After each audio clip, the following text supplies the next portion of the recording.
1장입니다.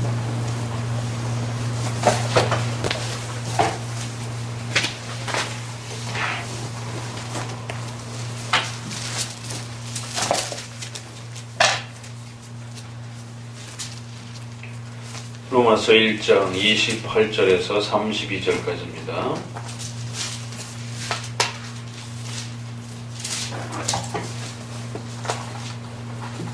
로마서 1장 28절부터 제가 봉독해 드리도록 합니다. 또한 저희가 마음에 하나님 두기를 싫어하며 하나님께서 저희를 그 상실한 마음대로 내어버려 두사 합당치 못한 일을 하게 하셨으니 모든 불의, 추악, 탐욕, 악의가 가득한 자여 시기, 살인, 분쟁, 사기, 악독이 가득한 자여 수군수군하는 자여 비방하는 자여 하나님의 미워하시는 자여 능욕하는 자여 교만한 자여 자랑하는 자여 악을 도모하는 자여 부모를 거역하는 자여 우매한 자여 배약하는 자여 무정한 자여 무자비한 자라. 저희가 이 같은 일을 행하는 자는 사형에 해당하다고 하나님의 정하심을 알고도 자기들만 행할 뿐 아니라 또한 그 일을 행하는 자를 옳다 하느니라. 아멘. 죄론에 대한 내용과 관련하여 인간론과 관련해서 이제 세 번째 함께 또 살펴볼 내용은 전적 부패에 대한 가르침을 또 함께 살펴보고자 합니다. 우리가 지난 두 번에 걸쳐서 인간의 죄에 대한 정의와 또 죄의 종류와 또 죄의 성격과 또 그 죄의 결과들과 관련된 성경적인 기독교에서 말하는 인간의 본질과 또 죄의 특성들을 함께 또 살펴보았습니다. 이 죄의 여러 내용들 중에 있어서 하나하나가 다 중요하지만 특별히 지난 2000년 동안 우리가 성경적 교회라고 하는 개혁교회라고 하는 장로교회라고 하는 이 교회 안에 끊임없이 이 죄론과 관련하여 도전해왔던 또 논쟁되었던 아주 중요한 또 내용이 있습니다. 그것은 바로 전적 부패라고 하는 내용을 담고 있습니다. 이 전적 부패는 원죄의 요소에 해당이 되지요. 죄란 불법이다 라고 말씀을 드렸습니다. 하나님의 법을 지키지 않는 것, 또 지키는데 부족한 하나님의 말씀을 어기는 것. 그리고 그 죄의 종류는 원죄와 자범죄. 그래서 아담과 함께 아담 안에서 아담이 대표로 모든 후손들을 대표하여 하나님의 언약에 참여하는, 그리고는 자신의 의지로 죄를 범한 바로 그 첫 범죄에 아담 안에서 함께 전 후손이 범죄하고 타락하게 되었다라고 하는 그런 원초적인 근원적인 죄의 출발과 관련하여 원죄다. 또 우리 인간의 본질적인 본성 자체가 태어나면서부터 하나님을 싫어하는 그런 본능적인 본성적인 모습을 가지고 있기 때문에 또 원초적 죄다, 원죄다 라고 표현을 하기도 합니다. 그럼 그 원죄에는 어떤 요소들이 있느냐? 바로 아담 안에서 함께 언약의 책임을 지은 것이기 때문에 죄인이 되었고 지옥의 형벌을 받고 정령 죽으릴 것이다 라고 하는 하나님의 심판대 앞에서의 무서운 형벌의 책임을 아담과 함께 모두가 다 짊어지는 것이다 라는 거예요. 그래서 죄에 대한 책임이 있다라는 겁니다. 죄에 대한 사법적 책임을 짊어진다라는 것이, 정죄를 받는다라는 것이. 그래서 죄책이라는 것이 있습니다. 원죄의 요소에는 바로 하나님의 이제 정죄를 받아 영원히 지옥의 심판을, 사망의 심판을 받아야 할 책임을 그 모든 후손이 함께 짊어진다라고 하는 죄의 정죄에 해당이 되는 책임을 이야기합니다. 고개 똑바로 들고 한 배. 그리고 고개 숙이고 있지만 죄에 대한 책임, 그래서 우리가 그걸 죄책이라고 말합니다. 그리고 또 하나는 실제적인 죄의 내용으로서의 또 부패와 오염과 더러움을 말하는 것입니다. 하나는 사법적인 형벌적 책임을 말하는 것입니다. 하나는 실제적인 인간의 부패와 더러워진 상태를 말하는 것입니다. 그래서 원죄의 요소에는 죄책과 오염이라고 하는 이 두 가지 무서운 하나님의 형벌이 담겨져 있는 것입니다. 그 두 개를 포함하여 그 두 개를 가지고 있는 것을 바로 우리가 원죄다라고 말하는 것입니다. 근원적으로 우리는 아담과 함께 죄의 책임을 짊어지고 영원히 지옥에서 형벌을 받아야 될 사법적 죄인이라고 하는 정죄의 책임을 갖게 되었다는 거예요. 벌을 받게 되었다는 것입니다. 그것은 단순한 죄인이라고 하는 형벌적 선언뿐만 아니라 아담이 그 언약을 범하는 그 순간 이후로부터 이제 인간은 하나님이 주신 의로움을 다 잃어버리고 결국 인간 안에는 수많은 부패와 더러움과 악으로 가득 찬 오염과 더러움과 부패의 인간의 죄의 심각한 더러워짐을 또 우리가 보게 됩니다. 그래서 하나는 사법적인 형벌적 책임을 말하는 것이고 또 하나는 오염과 부패와 더러워짐에 대한 인간의 실제적인 부패와 더러워짐을 또 말하는 것입니다. 이 두 개를 다 갖고 있기 때문에 인간은 원죄의 이러한 책임을 짊어지고 있는 것입니다. 그런데 초창기의 논쟁은 원죄에 대해서 좀 더 특별히 죄에 대한 책임과 관련해서 많은 논쟁이 일어났습니다. 왜 우리가 죄인이냐? 왜 그런 언약적 책임을 우리가 짊어지느냐? 그 인정 못하겠다. 그래서 초창기의 초대교회 때의 논쟁은 원죄가 있느냐 없느냐?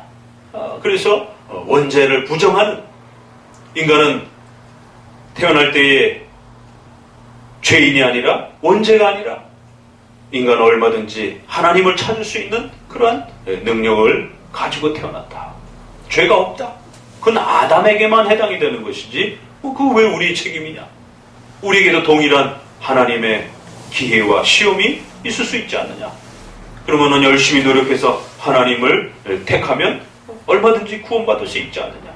그래서 초창기 논쟁은 인간의 부패와 원죄를 다 포함해서 원죄가 있느냐 없느냐 이런 논쟁의 포괄적인 논쟁으로 진행되었습니다.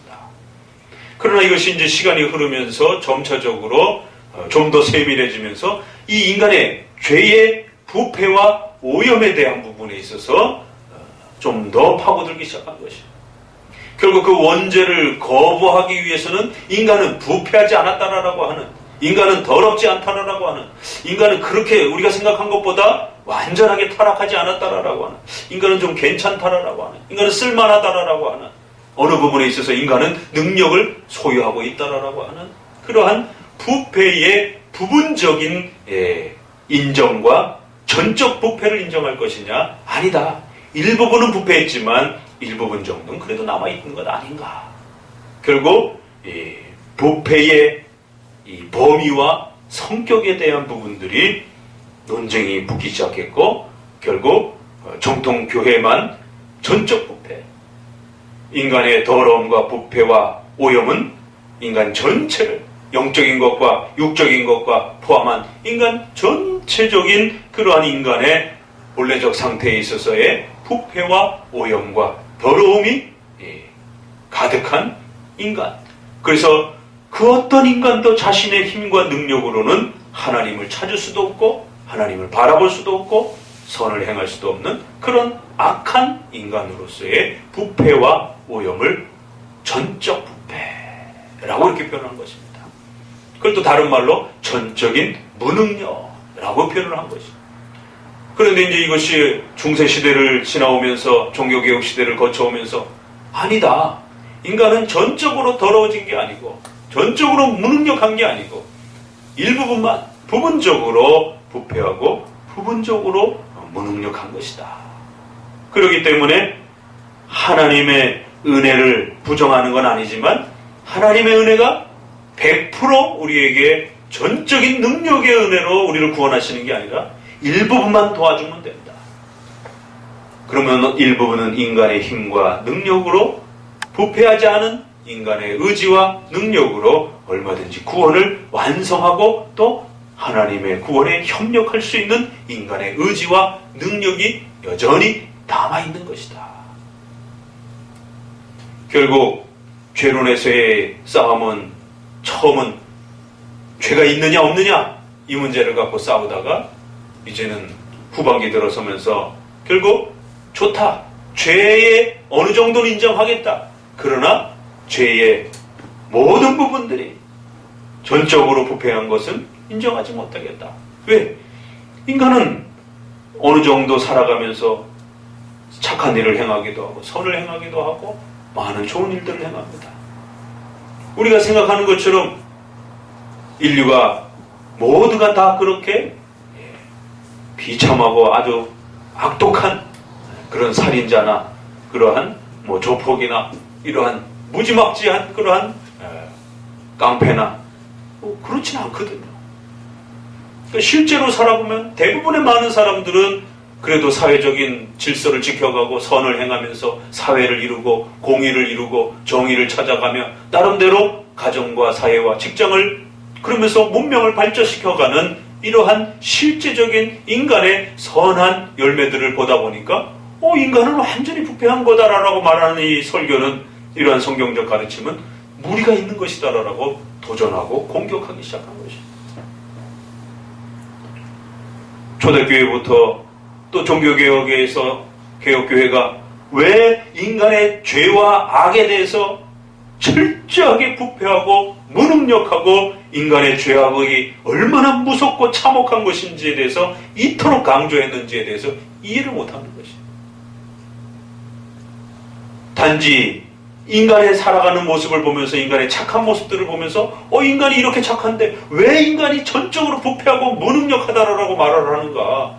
그런 설교를 자꾸 하게 되면 너는 무능력해. 넌 아무것도 할 수가 없어. 라고 자꾸만 지적하게 되면 그러면 결국 인간의 도덕과 윤리에 있어서 인간은 더 나태해지고 더 게을러지고 아무것도 하지 않나. 인간의 도덕적 선과 사회에 있어서의 정의와 윤리 문제에 있어서 전적 부패라고 설교하게 되면 인간의 동기부여를, 선에 대한 동기부여를 완전히 말살시킨다는 것이 아주 그럴듯합니다. 결국 이러한 도전들이 어느 순간에 교회 안에 파고들면서 인간은 전적으로 부패하여 하나님 앞에 완전한 죄인이고 지옥의 영원한 형벌을 받아서 하나님 앞에 진노의 자식으로 죄와 사망에 죽어 영원히 하나님의 진노와 정죄를 받는 악한 비참한 죄인이라고 하는 이런 성경적 죄에 대한 이 의도를, 이 가르침을 왜 개혁교회가 그토록 소중하게 지켰는지를 이해를 못하는 것입니다. 그리고는 오히려 윤리적 선에 대한 동기부여를 망가뜨린다라고 하면서 전적 부패보다는 부분적 부패, 부분적 무능력. 그래서 인간은 얼마든지 노력하면, 열심히 잘 행동하면 우리의 의지와 능력을 통해서 하나님의 은혜를 우리가 수용할 수도 있고 협력할 수도 있고 그 하나님의 은혜를 잘 유지해갈 수도 있는, 그래서 하나님과 협력하면서 열매를 맺어갈 수 있다라고 이런 부분적 부패와 부분적 무능력이 더욱더 교회 안에 자리 잡기 시작하면서 인간은 전적으로 악하고 죄악되고 비참한 죄인이다라고 하는 이러한 설교들이 사라지고 인간은 잘할 수 있습니다. 인간은 훌륭합니다. 인간은 얼마든지 최선을 다하면 하나님이 도와주실 겁니다. 결국 전적 부패와 부분적 부패에 대한 이 싸움은 교회의 구원에 대한 근원적인 이 틀을 바꿔놓는 심각한 도전이 되었던 것입니다. 인간이 전적으로 악하고 부패하고 죄악되어 하나님 앞에 영원히 죽을 수밖에 없는, 지옥의 형벌을 받을 수밖에 없는 이 죄의 참혹함과 무서움을 개혁교회는 바르게 가르치려고 했던 것입니다. 왜? 그것이 성경적인 죄가 아니고 성경적인 인간의 부패 모습이었던 것입니다. 그래야만 죄의 무서움이 얼마나 두렵고 무서운 것인지 인간이 깨닫고 거기에 도전받아 이런 죄와 악으로부터, 지옥의 심판으로부터 우리를 누가 구원해 줄 수 있을 것인가? 어떻게 우리가 탈출할 수 있을 것인가? 에 대해서 고민하면서 예수 그리스도를 찾게 되고 하나님의 무한하신 은혜를 바라보게 되는, 바로 인간의 전적인 부패는 이제 인간론 다음에 소개되어지는 예수 그리스도와 구원에 대한 가르침과 서로 잘 짝을 이루는 것입니다. 인간의 부패와 악에 대한 문제가 소홀해질수록 결국 그리스도에 대한 필요성도 줄어들게 되고 구원에 있어서 하나님의 전능하신 능력도 그만큼 축소가 되는 것입니다. 결국 무능력한 하나님, 이 땅에 오셔서 십자가에 죽으신 그리스도의 그 피 흘림이 괜히 쓸데없이 그렇게 피 흘린 것처럼 이런 심각한 교리의 혼탁함과 도전을 갖고 오게 되는 것입니다. 인간의 죄의 부패와 악이 얼마나 무섭고 참혹한지, 인간의 힘으로 절대로 하나님을 찾을 수 없다라고 하는 인간의 이 전적인 부패와 무능력에 대한 참혹한 인간의 비참한 이 심판과 더러움을 제대로 깨닫고 도전을 받아야만이 자기가 죄인임을 인정하게 되고 깨닫게 되고 그 참혹한 죄를 구원하기 위하여 이 땅에 오신 그리스도의 십자가의 죽으심이 얼마나 위대하고 놀라운 것인지, 인간이 행할 수 없기 때문에 하나님 스스로 인간이 되셔서 이 땅에 하나님의 그 정죄와 심판을, 인간이 죽어야 된다라고 하는 그 심판을 스스로 십자가에 짊어지시고 그 모든 성부 하나님의 심판과 정죄를 스스로 그리스도께서 짊어지시고 우리를 대신하여 그 모든 구원의 역사를 베풀어 주신 것입니다. 결국 인간의 전적 부패는 그리스도의 십자가의 놀라운 구원의 역사와 구원에 있어서의 하나님의 위대함을 함께 드러내주는 아주 중요한 기반이 스타트가 됐던 것입니다. 근데 여기서부터 부분적인 부패를 인정한다라면 그리스도가 꼭 필요한 건 아닙니다. 원죄를 인정하지 않으면 우리가 죄인이 아닌데 왜 그리스도가 필요합니까? 이게 이렇게 이어지는 것입니다. 내가 죄인이 아니면 굳이 그리스도가, 중보자가, 중간에 도움을 줘야 될 자가 필요 없는 겁니다. 내가 다이렉트로 얼마든지 하나님 앞에서 테스트를 받을 수 있는 것이.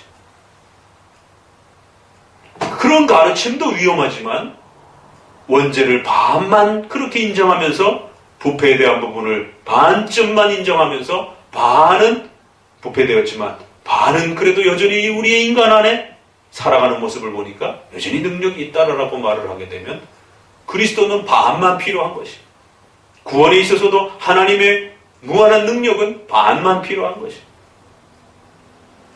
결국 인간은 하나님과 대등한 그러한 존재로서 하나님과 협상하고 협력하고 조건을 맞출 수 있는 그러한 어마어마한 하나님의 능력을 반쯤 채울 수 있는 그러면 하나님은 그만큼 반쯤 무능력한 그러한 형태로 결국 치닫게 되는 것입니다. 인간의 전적 부패와 타락함과 오염은 결국 칭의와 구원에 대한 부분에 있어서 심각한 이제 문제를 발생시키는 것입니다. 그래서 앞에서의 죄에 대한 부분을 어떻게 고백하고 인정하느냐에 따라 뒤에 칭의에 있어서도 역시 그리스도의 피로 인한 하나님의 100% 하나님의 능력과 전능하신 구원의 은혜로 구원받는가, 아니면 반만 부패되어 있기 때문에, 부분적으로 부패하기 때문에 칭의와 구원에 있어서 인간의 능력과 힘으로 얼마든지 우리가 그 구원을 좌우할 수 있는, 결국 하나님이 주인이고 하나님이 전능하신 분이 아니라 인간이 그 구원을 좌우하는 것입니다. 내가 받을 건가 말 건가, 그 구원을 끝까지 유지할 건가, 그 다 인간의 능력에 달려 있는 것입니다. 그러니까 이처럼 전적 부패에 대한, 부분적 부패에 대한 이 논쟁은 결국 기독교 구원에 대한 이 사활을 걸은 기독교 구원의 근본 뿌리채 흔들려버린, 기초가 뿌리채 흔들려버리는 이러한 심각한 논쟁이 되어버린 것입니다. 우리가 지금 7대 교리를 배워가고 있는 7가지 교리들을 잘 복습하시고 또 확인하시고 또 잘 중요한 표현들과 문장들은 잘 외우셔야 되는 것이, 그거 관련된 또 성경 구절들을 또 잘 함송하셔야 되는 것입니다.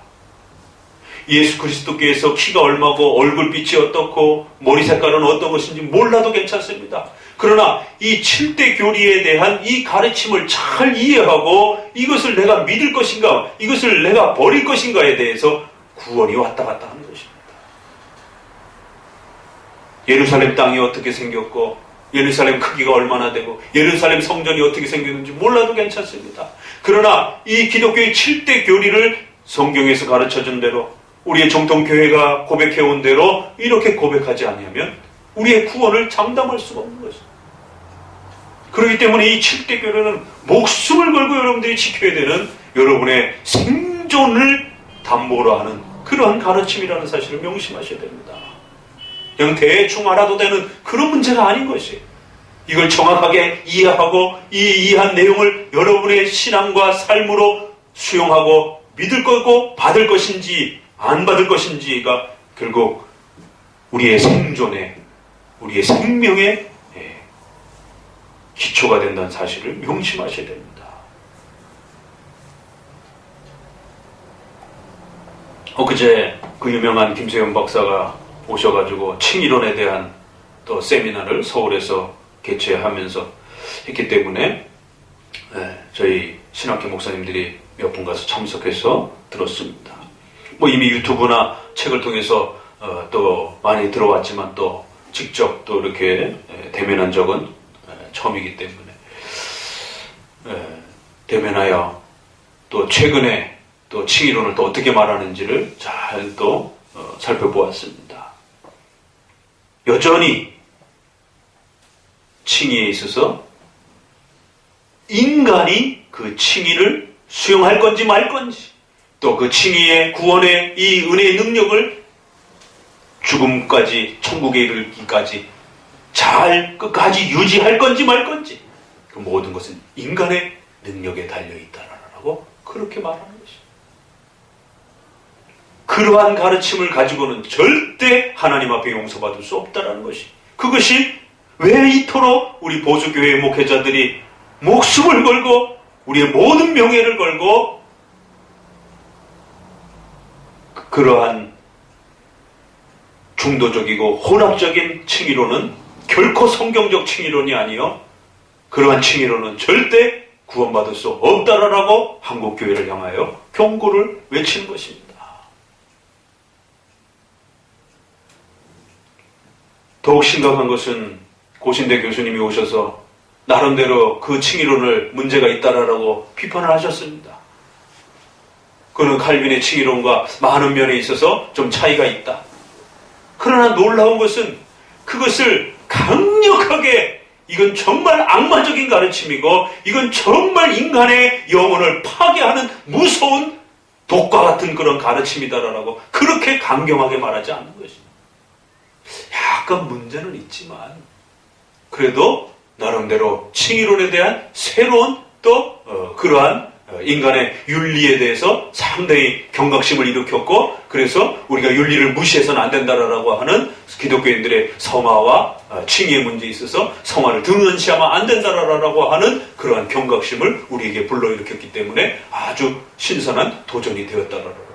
그리고 칼빈의 칭의와 성화를 나누지 않는 그런 칼빈의 독특한 이러한 칭의론에 대한 고민들을 우리가 다시 들여다볼 수 있게 해주었다라고, 아주 절묘하게 문제가 있다라고 하면서도 그러나 수용할 수 있는 부분도 또 있다라고 하면서 이렇게 비판을 하는 것이에요. 그럼 그게 비판입니까? 그게 칭찬입니까? 일반 성도들은 김세현 목사의 그 설교 자체를 들으면서도 상당히 신선하다. 그래, 예수님을 믿는다라고만 말해서는 어떻게 우리의 윤리 문제와 이런 부분들을 우리가 지켜낼 수 있는가? 예수 믿으면 구원받는다. 이건 너무 지나치지 않느냐? 적어도 인간의 의지와 능력을 가지고 인간의 윤리와 성화에 대한 착한 행동들에 대한 이러한 책임들을 잘 짊어질 때, 끝까지 책임감을 감당할 때 최종적으로 종말에 죽음에 이르러서 구원이 완성될 수 있다라고 하면 성도들에게 경각심을 불어넣어줘서 내 구원이 취소될 수도 있다라고 하는 이런 도전을, 경각심을 받다 보면 더 열심히 살지 않겠는가? 성도들의 윤리와 도덕에 대해서 지금 또 국가와 관련된 이러한 심각한 무질서와 혼란 속에서 기독교인들의 여러 가지 윤리 문제들이 입방아에 오르내리는 이런 시점에 얼마나 절묘합니까? 그래, 똑바로 살아야지. 기독교인들이 이렇게 살아가지고 결국에는 한국교회가 이 윤리가 이렇게 엉망이 되어가지고 지금 나라와 민족에 이런 엄청난 혼란을 끼치고 있는 거예요.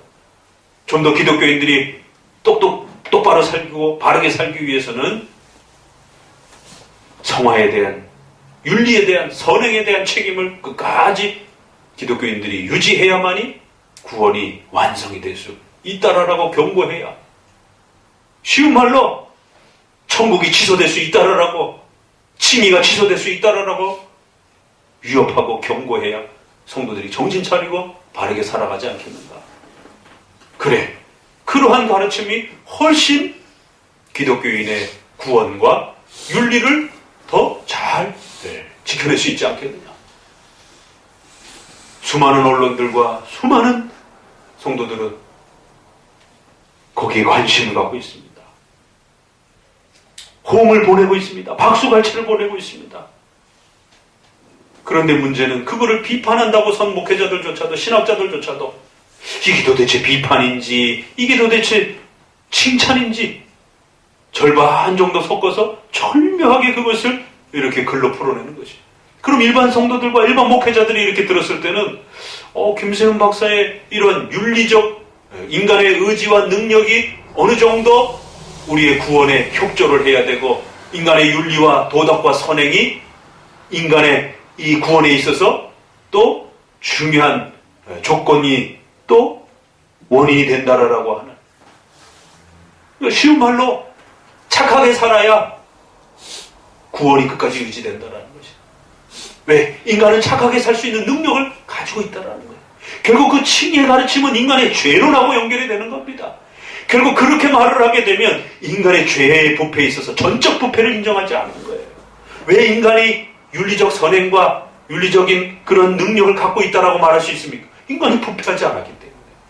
인간은 그만큼 부패하지 않았기 때문에 인간의 의지와 윤리적인 선행을 행할 수 있는 어느 정도의 능력을 가지고 있으니까 너가 최선을 다하라는 거예요. 그래야 너의 구원이 종말에 이르기까지 유지될 수 있다는 거예요. 그렇게 능력을 갖고 있으면서도 너가 최선을 다하지 않는다면 지옥 갈 수도 있다는 겁니다.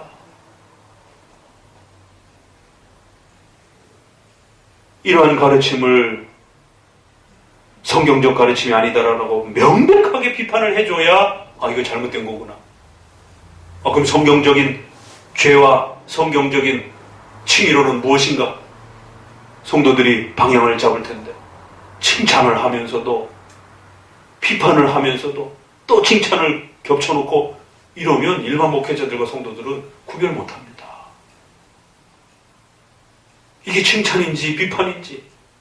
결국 전체적인 흐름은 그럼에도 불구하고 저분의 김세훈 목사님의 칭의론이 문제는 있음에도 불구하고 나름대로 수용할 가치도 있는 것입니다. 이렇게 결론이 되는 겁니다. 결국에는. 그런 비판을 보면서 가슴에 통탄함이 쏟아지는 것이. 왜냐하면 그분뿐만 아니라 한국의 지금 보수적인 대표적인 신학자요 교수라고 하는 분들이 그 비슷하게 인터넷 속에 그렇게 지금 이 세간점 아빠의 칭의론과 죄론에 대해서 그렇게 쏟아내고 있는 거예요. 그 어느 곳에서도 김세훈 목사의 이러한 칭의론, 특별히 세간점 아빠의 이러한 죄론과 이런 칭의론은 심각한 구원에 있어서 우리의 전통 성경적인 구원관을 뿌리채 파괴하는 아주 악마적인 그러한 가르침이다라고 강력하게 비판을 해줘야 성도들이 눈이 번쩍 뜨서 경각심을 가지고 도대체 무엇이 다른지에 대해서 전통적으로 우리가 배웠던 전적 부패와 오직 예수 그리스도의 보혈의 피로 인한 칭의와 하나님의 전적인 절대적인 은총을 통한 구원의 가르침을 놓치지 않는데 비판 반, 칭찬 반 이렇게 섞어가면서 그럼에도 불구하고 우리가 좋은 칭의론으로 구원론으로 또 인정할 부분이 있다. 우리가 잘 아는 교수님도 그 김세윤 박사보다 더 심각한 세간점 학파의 그 세 명의 핵심 중에 한 사람을 복음주의자라고 이렇게 평가를 하는 것입니다. 기겁할 노릇입니다. 어떻게 전적인 부패를 인정하지 않는 사람, 예수 그리스도의 피 흘림을 부분적으로만 인정하는 사람을, 하나님의 구원에 있어서의 절대적 은총을 부분적으로만 인정하는 사람을 어떻게 복음주의자라고 말합니까? 복음주의자가 아닙니다. 그걸 로마 가톨릭의 가르침인 것이 중세의 인간의 행위와 공로를 통해서 구원을 완성할 수 있다라고 하는, 그들은 인간의 부패와 악에 대해서 절대적으로 거부하지 않았습니다. 부패와 악을 인정했습니다. 그러나 완전히 부패한 건 아니다라고 그렇게 가르친 것입니다. 부분적으로 부패한 것이다. 그래서 인간의 능력과 인간의 의지로 열심히 선행을 쌓으면 얼마든지 그 공로를 잘 유지하면 그 공로를 나눠줄 수도 있고 그 공로를 하나님 앞에 협력하여 구원을 완성해 갈 수 있다는 것이, 그게 중세시대 가르침이었습니다. 루터와 칼빈 목사님은 그런 가르침으로는 절대 구원받을 수 없다라고 비판하면서 종교개혁이 일어난 것입니다. 종교개혁은 어떤 면에서는 그 구원론의 싸움입니다. 칭의론의 싸움인 것입니다. 이신칭의, 오직 믿음으로만 구원받는다. 그래서 오직이라는 말이 붙은 겁니다. 오직이냐 아니면 믿음으로냐. 우리는 전적으로 부패했고 전적으로 무능력하기 때문에 오직 예수 그리스도의 은혜와 오직 믿음이라고 하는 이 방편을 통해서만이 구원이 완성된다는 것입니다. 그러나 저들은 오직이라는 말 쓰지 말라는 거예요. 전적이라는 말 쓰지 말라는 거예요. 왜? 인간은 믿음을 잘 사용하면 구원받았다는 거예요. 인간의 의지와 능력으로 믿음을 사용하면 된다는 거예요. 인간의 의지도 중요한 구원의 수단이 되는 것이지, 왜 오직 전적으로 믿음만, 오직 전적으로 예수 그리스도의 피 흘림으로만, 오직 전적으로 하나님의 은혜와 능력으로만 구원받는다라고 자꾸 말하느냐라는 거예요. 왜 인간을 그렇게 자꾸 무시하느냐라는 거예요. 결국 종교개혁 시대의 싸움은 솔라라라고 하는, 올리라고 하는 이 오직 전적으로 이 싸움인 것이에요. 이 앞에 붙어있는 형용사 싸움입니다.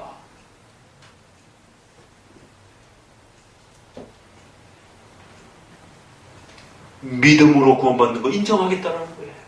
그러나 인간의 능력과 의지가 협력할 수 있다는 거예요.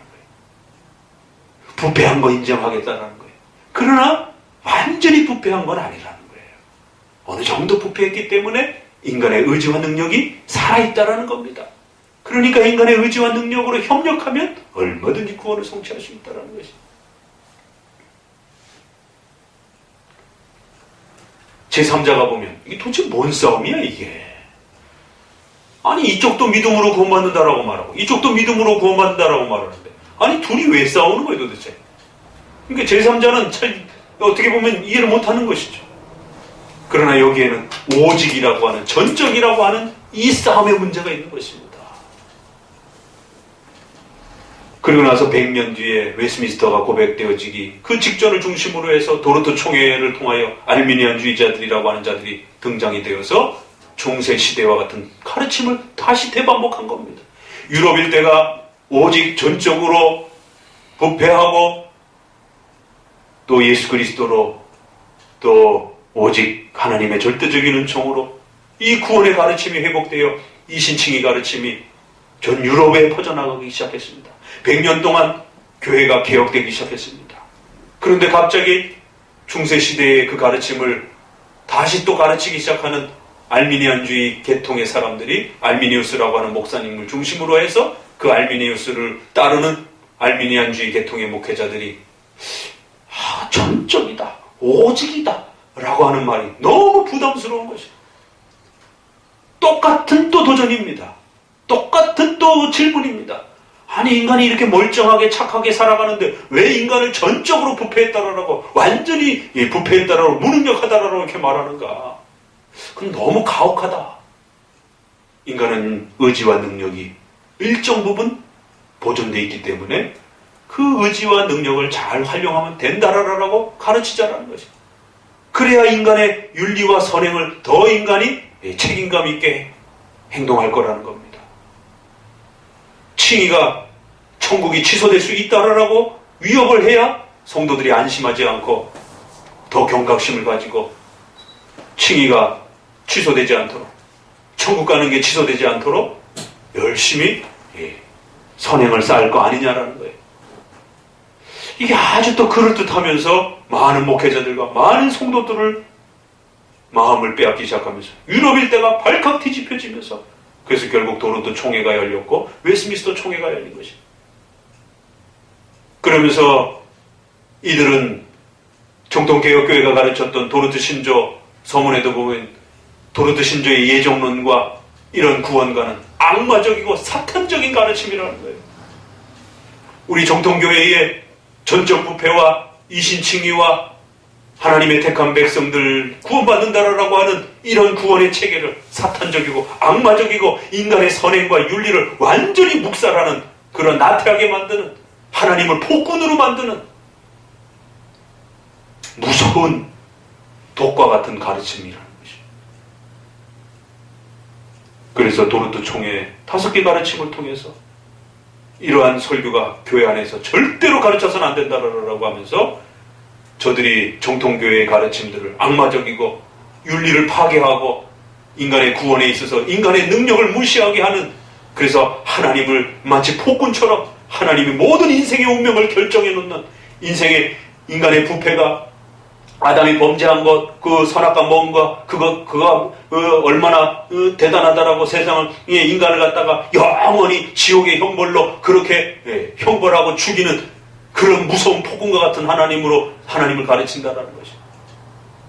하나님은 선악과 먹은 거를 그렇게 심각하게 심판하지 않았다라는 거예요. 그냥 책망하는 정도 수준이었다라는 거예요. 그러니까 인간의 마음속에는 여전히 인간의 의지와 능력이 남아있는 부분이 있다라는 거예요. 세상에 어떻게 그 선악과나 먹었다라고 영원히, 그것도 단순간도 아니고 몇 달도 아니고 몇 년도 아니고 영원히 지옥에서 형벌받는다라고 이렇게 무섭게 심판하실 수 있느냐라는 거예요. 이렇게 인간이 완전하게 부패됐다라고 말하게 되면은 인간이 어떻게 사느냐 말이에요. 인간의 윤리와 선행은 어떻게 실천하냐라는 거예요. 하나님은 폭군을 만들고 인간을 완전히 사악하게 만들어가는 아주 악마적인 가르침이라고, 그렇게 정통교회의 가르침을 비판하기 시작하면서 도전했기 때문에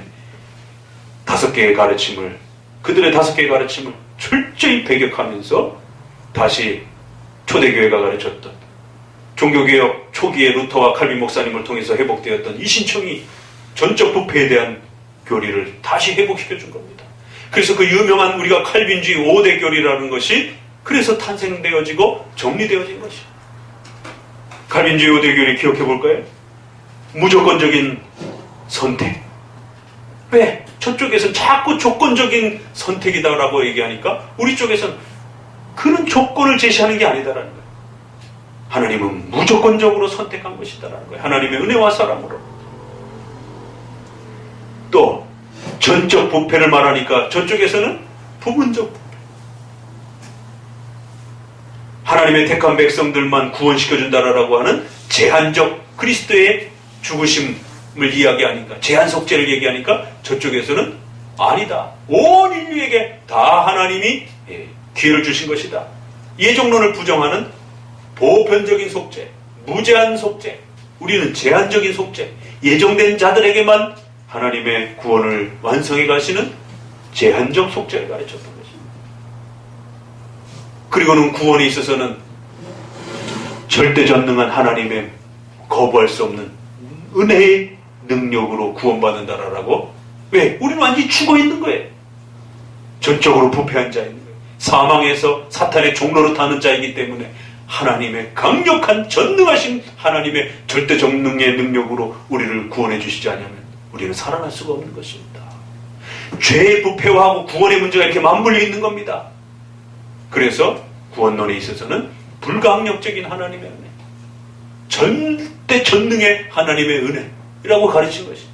그러자 저쪽에서는 왜 그렇게 인간이 완전히 부패했다라고 말하냐? 인간에게는 의지와 능력이 일정 부분 있다라는 거예요. 그래서 그 하나님의 은혜와 능력을 거부할 수도 있고 우리가 또 유지할 수도 있고 취소할 수도 있는 게 이게 인간에게 달려있다라는 거예요. 거부할 수 있는 은혜. 우리는 불가항력적 은혜. 저들은 거부할 수 있는 은혜. 그리고 그 구원을 유지해가는 것도 우리는 전적인 하나님의 무한하신 능력으로 유지되는 거예요. 그래서 견인교리가 있는 겁니다. 붙들어주심의 교리가 있는 거지. 그러나 저들은 그 칭의를 유지하거나 취소시키는 것은 인간에게 있다는 거예요. 그래서 취소될 수 있는 은혜를 가르치는 것입니다. 견인교리를 거부하는 것입니다.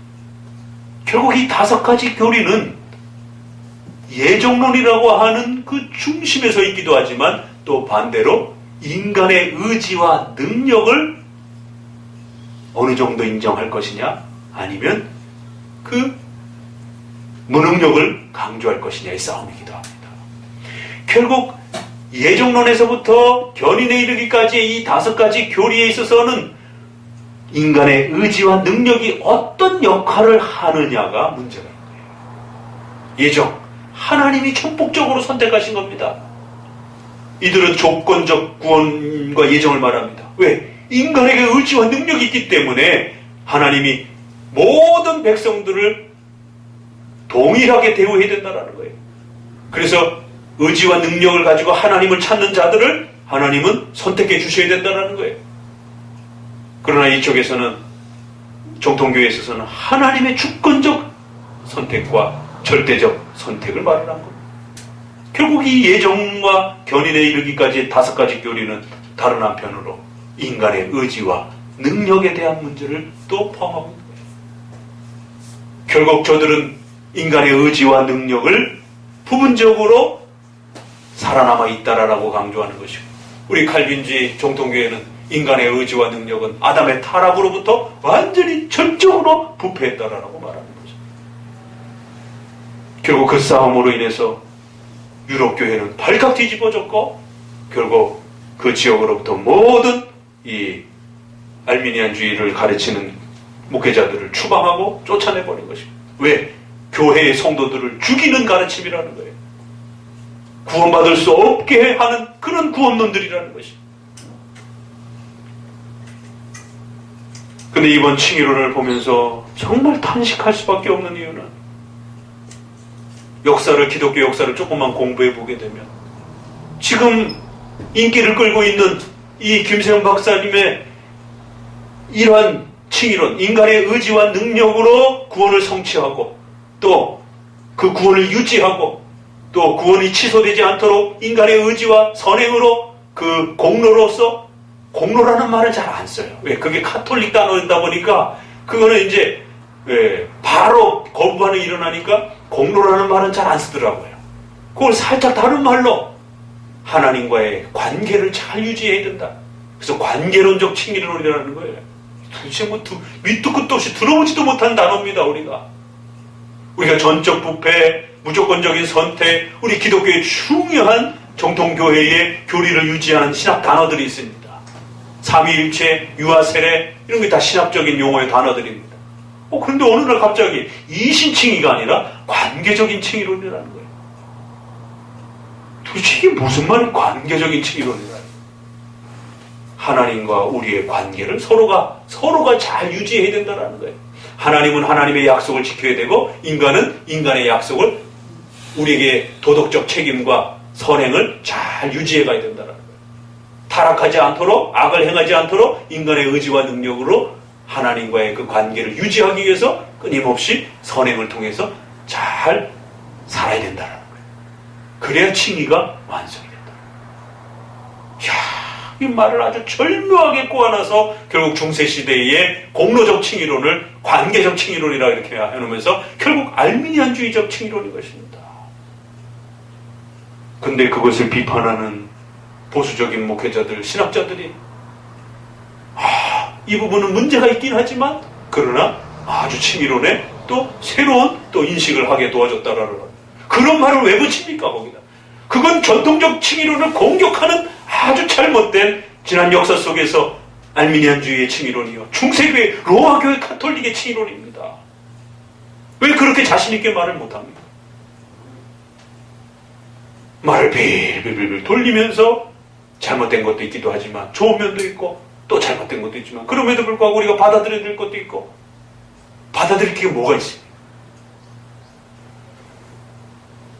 지금 한국교회가 칭의론과 구원론에 있어서 이와 같은 심각한 위기를 겪고 있는 것이 그건 결국 죄론과 연결이 되는 것입니다. 다행히 최덕석 박사님만이 이러한 가르침들은 로마 카톨릭 알미니안주의적 가르침이다라고 강력하게 포문을 열고 쏟아내고 있는 것입니다. 목회자들조차도 헷갈릴 정도로 그렇게 말을 절묘하게 잘 얼버무려서 그렇게 칭의론을 인간의 선행이 협력해야 되는 그런 칭의론으로 이야기를 하고 있는 것입니다. 그래서 여러분에게 다시 한번 오늘 우리 사태의 이 심각함을 다시 한번 경각심을 갖도록 우리의 이 7대 교리에 대한 이 부분을 명확하게 모르니까 그럴듯하게 자꾸 들리는 거예요. 명확하게 알고 있다라면 이건 아예 듣다가 중단을 할 수밖에 없는 그런 가르침이요 설교입니다. 그런데 그걸 끝까지 듣고 일부분을 수용하겠다라는 거예요. 말이 됩니까? 그게? 전적 부패와 전적 무능력의 교리는 이신칭의에 있어서 그리스도의 십자가의 구원에 입각한 그리스도의 절대적인 은혜와 능력으로 믿음으로 구원받을 것인가? 아니면 인간의 의지와 선행과 공로로 협력하여 그 칭의를 수용하고 유지하고 협력할 것인가의 문제를 만들어낸다라는 것입니다. 결국 500년 전의 싸움이 오늘 우리 시대에 또다시 반복되고 있는 것입니다. 정신 차리지 아니하면 또 중세시대의 공로적 칭의와 부분적 부패에 대한 인간의 행위와 선행으로 구원을 협력하고 완성해 간다라고 하는 이러한 인본주의적인 칭의론이 다시 또 한국교회를 뒤덮고 있는 것입니다. 그렇기 때문에 우리의 것이 무엇인지를 정확하게 하셔야 되는 것입니다. 우리 선조들이 이 칭의론을, 이 구원론을 완성해 가기 위해서 썼던 문장과 또 신학적 용어와 표현들을 잘 숙지하셔야 되는 것입니다. 그렇지 않으면 살짝 말을 꽈버리게 되면 이게 그럴듯하게 들리는 것입니다. 그래서 여러분에게 다시 한번 특별히 우리가 죄론과 관련하여 지난 2000년 동안 논쟁을 일으켰던 전적 부패와 부분적 부패에 대한 이 논쟁과 싸움에 대한 문제들을 이게 왜 그렇게 중요한가? 인간론에 있어서 다른 부분들은 조금 덜 논쟁이 되었지만 이 부분은 너무 많이 논쟁이 되고 지금까지도 논쟁이 되고 있는 것이. 그래서 다시 한번 도르트 신조에 있어서 이 전적 부패와 부분적 부패에 대한 전적 타락과 부분적 타락에 대한 도르트 신조의 세 번째, 네 번째와 연결되어 있는 이 가르침을 다시 한번 우리의 가르침과 저들의 가르침을 비교해가면서 읽어보면서 이거를 구별할 수 있겠는지. 왜? 그것이 단어 하나와 문장 하나의 아주 절묘한 차이거든요. 어떻게 보면 종이 한 장 차이처럼 보인단 말이에요. 과연 여러분이 이 두 문장의 차이를 읽어내면서 이쪽이 정통 가르침이고 이쪽이 잘못된 가르침인지를 잘 구별해낼 수 있다라면 아주 좋은 안목을 가진 것입니다. 만약에 그것이 잘 구분이 되지 않는다라면 열심히 다시 더 공부하셔야 되는 것입니다. 그 두 문장을 비교해서 놓고 읽어보게 되면 도대체 어디에서 뭐가 차이가 나는지 구별하기가 무지무지하게 힘들 수도 있습니다. 왜? 기초가 튼튼하지 않기 때문에. 그래서 오늘 여러분에게 특별히 12월 달에 칭의론과 관련하여 인간의 구원론에 대한 이 문제들이 지금 한국교회에 큰 이슈가 되어서 폭발적으로 지금 영향력을 끼치고 있는 이 시점에 우리는 또다시 500년 전에 그 글을 읽으면서 인간의 전적 부패와 부분적 부패에 대한 이 싸움을, 전적 타락과 부분적 타락에 대한 이 싸움을 다시 공부하지 않으면 안 될 수밖에 없는 그러한 심각한 위기에 놓여져 있다는 것. 명심하셔야 됩니다. 제목 자체도 칭의론이 면죄부인가? 그게 말이 됩니까? 면죄부라는 단어는 우리가 잘 쓰면 안 되는 겁니다. 왜? 그 면죄부라고 하는 단어 자체가 중세를 구원론의 타락을 이끌었던 바로 그 핵심 단어였기 때문에.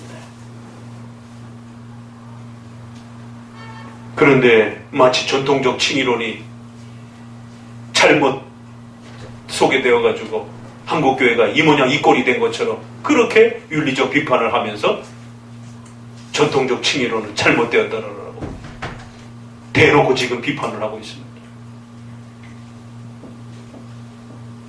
비판을 했던 목사님도 인터넷에 보니까 기자가 그걸 쫙 보면서 타이틀을 뭐라고 적었느냐면 믿음으로만 구원받는가? 캐션마크를 해놓고 이단적 발상이다.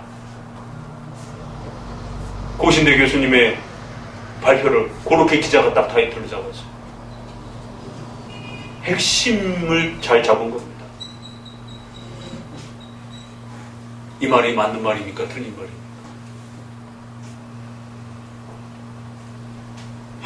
아주 그럴듯해 보이는 것이 믿음으로만 구원받는다. 그래놓고 그 교수님의 평가는 그렇게 말하면 이단적 발상이라는 것이. 의도는 알겠지만 말씀을 그렇게 하시면 안 되는 겁니다. 왜? 우리 정통교회에 있어서는 지난 2000년 동안 믿음으로 구원받는다라고 가르쳐봤단 말이에요. 그러니까 그분은 거기에다가 성화에 대한 책임이 반드시 따라 붙어야 된다는 걸 말하고 싶어하는 걸 의도는 알겠어요. 그러나 결국 김세훈 박사가 말하려고 하는 그러한 윤리적 책임을 동조하려고 하다 보니까 본인도 그렇게 문장을 만들어내면서 믿음으로만 구원받는가? 아주 그거는 이단적 발상이라는 거예요. 어떻게 우리가 믿음으로만 구원받느냐라는 것이, 성화적 책임을 무시할 수 있느냐라는 것이에요. 그걸 설명하면 조금 이해가 되지만 결국 그 표현 속에서는 김세훈 박사가 지금 주장하고 있는 믿음으로만 구원받는 게 아니라 성화 윤리적 책임도 있어야 구원받는다라고 하는 그 메시지하고 결국에는 같은 뉘앙스로 들리는 겁니다. 이쪽에서는 김세훈 박사는 믿음으로만 구원받는다, 오직 믿음으로만 구원받는다고 말하지 말라라는 것이, 인간의 윤리적 책임과 성화가 같이 있어야 된다라는 거예요. 근데 그걸 비판한다는 하는 분이 타이틀을 잡은 제목이 믿음으로 구원받는다, 믿음으로만 구원받는가? 어떻게 이런 이단적 발상에 발언을 할 수 있느냐라고 캐션 마크를 딱 찍으면서 그렇게 논지를 펴나가고 있습니다. 그러면 제3자가 듣기에 이분이나 같은 얘기를 하는 거예요. 믿음으로만 구원받는다? 이건 구원파라든가 이런 잘못된 가르침이라는 것이에요. 믿음으로 구원받는다라고만 말하지 말고 행위와 구원이 칭의에 있어서 소중하게 다뤄져야 된다. 뭘 말하려고 하시는 의도는 알겠지만 그렇게 말을 하게 되면 전통적으로 믿음으로 구원받는다라고 말했던 이 설교와 가르침이 뭐가 되냐 말이에요. 지난 100여 년 동안 한국교회를 살리기 위해서 오직 믿음으로만 구원받습니다. 이 표현에는 바로 중세시대에 끊임없이 인간의 의지와 인간의 능력을 강조하려고 했던, 부분적 부패를 강조했던 중세시대의 그 로마 카톨릭과 알미니안주의 가르침을 인간의 선행과 윤리와 노력으로 칭의를 완성해 갈 수 있다라고 하는, 구원을 완성해 갈 수 있다라고 하는, 인간이 완전히 부패하지 않았기 때문에 의지와 능력이 살아있다라고 하는, 인간의 선행과 윤리로 완성해 갈 수 있다라고 하는, 바로 공로 칭의와 인간의 선행 칭의와 인간의 윤리적 능력으로 보탬을 할 수 있다라고 하는 윤리적 칭의론을 거부하기 위해서 우리 종교개혁가들이, 우리의 선조들이 윤리적 칭의론을 공로적 칭의를 거부하기 위해서 완성했던 문장입니다. 인간은 믿음으로만 구원받는다. 그런데 그거를 비판한다고 하는 말이 믿음으로만 구원받는가? 그런 이단적 발상을 어떻게 표현할 수 있느냐? 전통적인 그 표현이 잘못됐다라는 겁니다. 그러니까 성도들이 들으면서 헷갈리는 거예요. 이게 도대체 우리 쪽 말인지 저쪽 말을 수용하는 표현인지. 믿음으로 구원받는다는 말은 결코 우리가 양보할 수 없는 우리의 생명과 같은 교리입니다. 절대로 인간의 공로와 인간의 윤리와 선행이 보탬이 된다라고 말해서는 안 되는 것이에요. 그건 철저히 배격하고 오직 우리는 예수 그리스도의 피와 은혜로 그 그리스도를 믿는 믿음으로만 구원받는 것이, 그것이 우리 정통교회가 지켜온, 목숨처럼 지켜온 구원만입니다.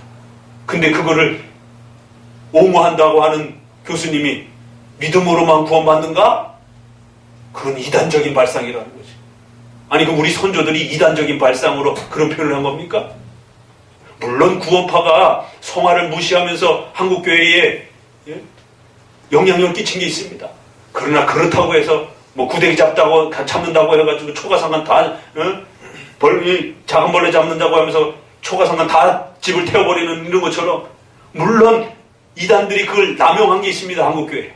그렇다고 해서 지난 2000년 동안을 지켜온 믿음으로 구원받는다라고 하는 이 중요한 타이틀을 버려서는 안 되는 것입니다. 그거 버리게 되면 자연적으로 윤리와 칭의와 윤리적 칭의, 선행적 칭의, 공로적 칭의, 인간의 의지와 능력으로 보탬을 주는 칭의, 이런 식의 칭의론들이 들어올 수밖에 없는 것입니다. 오늘 도르트의 이 중요한 인간의 부패 문제들을 여러분에게 다시 한번 소개하면서 오늘 우리 시대에 지금 직면하고 있는 이 심각한 칭의론에 대한 이 논쟁과 싸움 앞에 우리 성도들이 성경적 칭의론과 구원론을 잘 유지하기 위해서는 우리 선조들이 지켜왔던 이 칭의론을 다시 묵상하시고 복습하시고 다시 한번 잘 새겨두셔야 되는 겁니다. 인간의 구원과 관련하여 우리가 로마서에서 배웠던 이신칭의는 인간의 전적 부패와 타락을 기초로 해서 나오는 교리입니다. 인간이 전적으로 부패하고 타락하여 인간의 능력으로는 절대로 하나님 앞에 나아갈 수 없기 때문에 하나님께서는 예수 그리스도의 피와 십자가의 죽으심으로만 하나님의 무한하신 절대적 은혜와 능력으로 믿음이라고 하는 수단을 통해서 우리를 의롭게 만드신 것입니다. 만약에 인간의 의지와 능력을 어느 정도로 소유하고 부패하지 않았다라면 하나님은 그렇게 굳이 그리스도를 십자가에 죽으시기까지 그러한 희생을 치러가면서까지 은혜를 베푸실 필요가 없는 겁니다. 그래서 전적 부패와 부분적 부패에 대한 이 심각함을 우리가 다시 한번 경각심을 갖기 위해서 여러분에게 오늘 이 말씀을 드립니다. 그래서 한 번 더 다음 주에 이 도르트 신조에서 나와 있는 이 우리 입장과 저들의 입장을 대조해서 소개해 놓은 이 도르트 총회의 도르트 신조의 칼빈주의 5대 교리 중에 세 번째에 해당이 되는 이 전적 타락에 대한 부분을 우리가 한 글자씩 한 글자씩 읽어보면서 또 그것과 관련된 성경 구절들을 또 살펴가 보면서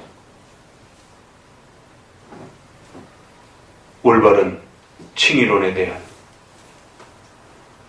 내용들을 또 확립해 가도록 하겠습니다. 인간의 죄와 부패는 얼마나 무서운 것인지를, 인간의 타락이 얼마나 참혹한 것인지를 철저하게 바르게 인정하고 깨닫는 자만이 그리스도의 십자가의 구원을 찾게 되어 있는 것입니다. 그래서 개혁교회는, 정통교회는 인간의 부패와 타락을 그토록 강조하는 것입니다. 인간의 부패와 타락을 강력하게 말해주지 않으면, 인간이 얼마나 처참하고 비참한 자인지에 대해서 인간의 타락의 심각성을 말해주지 않으면 구원에 대해서도 별로 그렇게 심각하게 생각하지 않는 것입니다. 복음을 전하기 위해서는, 칭의를 전하기 위해서는 반드시 인간의 죄와 악의 부패와 타락에 대한 부분들을 강조해야만 합니다. 잘 살고 잘 먹기 위해서, 부자가 되기 위해서 예수님 찾는 게 아닙니다. 명예와 권세를 누리기 위해서 예수님을 찾는 게 아닌 것이 이 참혹한 지옥의 영원한 하나님의 형벌이라고 하는 이 참혹하고 무서운 하나님의 진노와 정죄와 형벌적 심판을 이 죄의 인간의 부패와 타락에 대한 이 문제를 해결하기 위해서 이것을로부터 탈출하기 위해서 바로 예수 그리스도의 십자가의 칭의 문제가 우리에게 등장하는 것이죠. 오늘 우리 시대에 일어나고 있는 지금 이 심각한 사태를 지금 바라보시면서 여러분들이 관심만 가지면 얼마든지 인터넷 저널 속에 지금 이러한 윤리적, 공로적 칭의론이 인간의 전적 부패를 인정하지 않는 부분적 부패를 강조하는 이러한 설교와 가르침들이 쏟아지고 난무하고 있고 도배하고 있습니다. 그걸 읽는 성도들과 목회자들이 좋은 가르침이다라고 박수를 보내고 있는 것이. 이 시대에 과연 이 전적 부패와 오직 믿음으로 구원받는다라고 하는 이러한 성경적 이신칭의를 제대로 말해주고 용기 있게 설교해 줄 수 있는 그러한 설교자와 그러한 설교가 과연 우리 시대에 얼마만큼이나 보존되어 있는가? 그럼 과연 어떤 칭의론과 어떤 부패론을 우리가 들어야 이 심각한 죄로부터의 구원을 우리가 얻을 수 있는가? 선택의 기로에 서 있다는 것이. 만약에 김세훈 목사님과 그들의 그런 칭의론과 그런 부패론이 옳다라고 생각하면 그걸 선택하는 것이고, 저와 또 우리 개혁교회 목회자들의 설교가 옳다라고 생각하면 이쪽을 선택하는 것입니다. 그러나 그 결과는 참혹한 것입니다. 아타나시오 신조, 도르드 신조 서문에 소개되어 있는 것처럼 구원받고자 하는 성도들은 이렇게 고백하고 믿으셔야만 됩니다라고 분명하게 서술해놨습니다. 이렇게 믿지 않으면 구원받을 수 없다라고 분명히 서술해놓은 것이에요. 저렇게 믿어도 구원이 이루어지는 게 아니라고 분명히 거부했습니다. 성경적 구원과는 전적 부패와 오직 예수 그리스도를 믿음으로 구원받는 이러한 칭의론 고백하고 이해할 때만이 구원이 완성되고 그 구원이 그들에게, 성도들에게 주어진다라고 그렇게 가르쳐왔던 것입니다. 이거는 조금 다르게 들어도 괜찮아질 그런 문제가 아니라는 것입니다. 그렇게 들었다가는, 그렇게 듣는 자들에게 있어서는 영원히 구원의 문제를 해결할 수 없다는 것입니다. 그렇기 때문에 이거는 목회자들과 신학자들이 목숨을 걸고 전 자신의 명예를 걸고, 이건 단순한 인격적인 서로의 싸움의 문제가 아닙니다. 이건 기독교 교리를 지켜내느냐 못 지켜내느냐에 대한 기독교의 기초를, 기독교의 근간을 흔들리고 무너뜨리는 악마적인 그러한 가르침과의 영적 싸움의 문제라는 사실을 인식해야 되는 것입니다. 이 기독교적 정통 부패에 대한 교리와 구원에 대한 가르침을 회복시켜주지 않으면 이 시대의 교회가 무너지는 것이, 이 시대의 성도들의 구원의 문제가 붕괴되는 것입니다. 오늘 본문에도 분명히 하나님 두기를 싫어하고 하나님을 거부함으로 인해서 인간에게 주어지는 그 참혹한 부패와, 그리고 마지막에 하나님께서 그러한 자들을 전부 다 죽이실 것이고 영원한 지옥의 형벌로 벌하실 것이다 라고 하나님이 엄중하게 경고하고 있는 것입니다. 결코 인간이 부분적으로 능력과 힘과 의지를, 선행의 능력을 가지고 있다라고 결코 성경은 말하고 있지 않습니다. 하나님의 정죄와 진노와 하나님의 심판이 얼마나 무섭고 얼마나 강경하고 절대적인지에 대해서 분명히 깨달아야 되는 것입니다. 그래서 하나님이 마련해 놓은 구원의 방편을 나오실 것인지, 아니면 인간 자신의 노력으로 끊임없이 발버둥 칠 것인지, 둘 중에 하나를 선택하셔야만 될 문제라는 것입니다. 전적 부패에 대한 인간의 죄론과 관련해서 이 가르침이 왜 그렇게 소중한지, 인간의 죄와 타락과 비참함에 대해서 올바르게 인정하지 않는다라면 인간에게는 그리스도의 필요성과 구원의 필요성이 그만큼 멀어진다는 사실을 반드시 명심하시기를 다시 한번 주의 말씀으로 권면을 드립니다. 기도합니다.